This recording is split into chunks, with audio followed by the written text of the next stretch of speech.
এত বেশি মারেন তার নামই হয়ে গেছে হিটম্যান। 4 ছক্কা হাঁকাতে রোহিত শর্মার খ্যাতি তো সবারই জানা, তবে যিনি আকাশে চড়েন তাকে তো মাটিতেও নেমে আসতে হয়। রোহিত শর্মায় যেমন শূন্যের রেকর্ডে এখন সবার উপরে উঠেছে তার নাম। 0, 8, 13, 17, 18 ছোটদের গণিত বইয়ে ছোট থেকে বড় সংখ্যা হিসেবে বেশ মানিয়ে যায়, কিন্তু একজন রোহিত শর্মার সঙ্গে একদমই বেমানান। এবার আইপিএলে এখন পর্যন্ত 5 ইনিংস ব্যাট করেছেন রোহিত। সংখ্যাগুলো তার এক একটি ইনিংসের রান 11.2 গড়ে মোটে 56 রান, সর্বোচ্চ 18। আইপিএল ইতিহাসে সবচেয়ে বেশি 18টি করে শূন্য আছে 3 ব্যাটসম্যানের।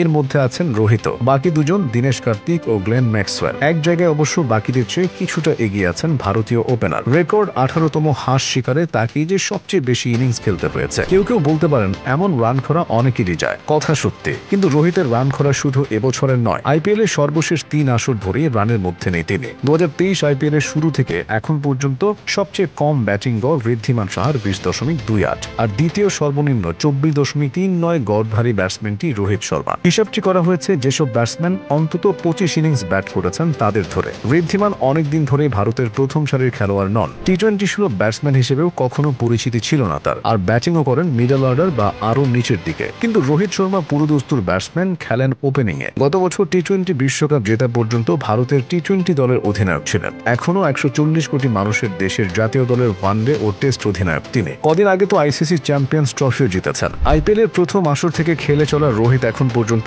টুর্নামেন্টটিতে করেছেন 43টি 50 ও 2টি সেঞ্চুরি। এর মধ্যে 2022 সালের পর থেকে এখন পর্যন্ত খেলা 39 ম্যাচে 50 শোধে পেরেছেন মাত্র 3 বার। মুম্বাই ইন্ডিয়ান্সের সমর্থকরা এখন হিটম্যানকে খুঁজে চলেছেন, পারলে হারানো বিজ্ঞপ্তি টানিয়ে দেন অবস্থা। কিন্তু হিটম্যান রোহিত এভাবে উধাও হয়ে গেলেন কেন? অধিনায়ক হিসেবে মুম্বাইকে ট্রফি জিতিয়েছেন 5 বার। আইপিএল এর সর্বোচ্চ রানের তালিকায় তার নাম 3 নম্বরে। কিন্তু গত কয়েক মৌসুম ধরে রোহিত যেন ভিন্ন ক্রিকেটার। আগে তিনি শুরুর দিকে দেখে শুনে খেলতেন, থিতু হয়ে মারতেন। এখন শুরু থেকে আক্রমণাত্মক খেলেন। ম্যাচের প্রথমে প্রতিপক্ষের উপর চাপ তৈরি করার দায়িত্বটি তুলে নেন নিজের কাঁধে। কিন্তু আইপিএলে সেটি যে কাজ করছে না তা তো স্পষ্টই। গত বছর থেকে অধিনায়কত্ব করছেন না। মুম্বাই ইন্ডিয়ান্স কর্তৃপক্ষ নেতৃত্ব তুলে দিয়েছে হার্দিক পান্ডিয়ার হাতে। তুলনামূলক নির্ভর থাকা এই সময় না রোহিতের বড় ইনিংস খেলার কথা, তবু না পারার পেছনে অনেক ব্যাখ্যারই চর্চা হচ্ছে গণমাধ্যম ও সামাজিক যোগাযোগ মাধ্যমে। কেউ বলছে 37 বছর বয়সে রোহিতের আগের সেই ক্ষিপ্রতা নেই। কেউ বলছেন আন্তর্জাতিক টি-20 থেকে অবসরের পর টি-20-র প্রস্তুতির মধ্যে নেই তিনি। তবে মুম্বাই ইন্ডিয়ান্স কোচ মাহেলা জয়াবর্ধনের রোহিতের রান খরা নিয়ে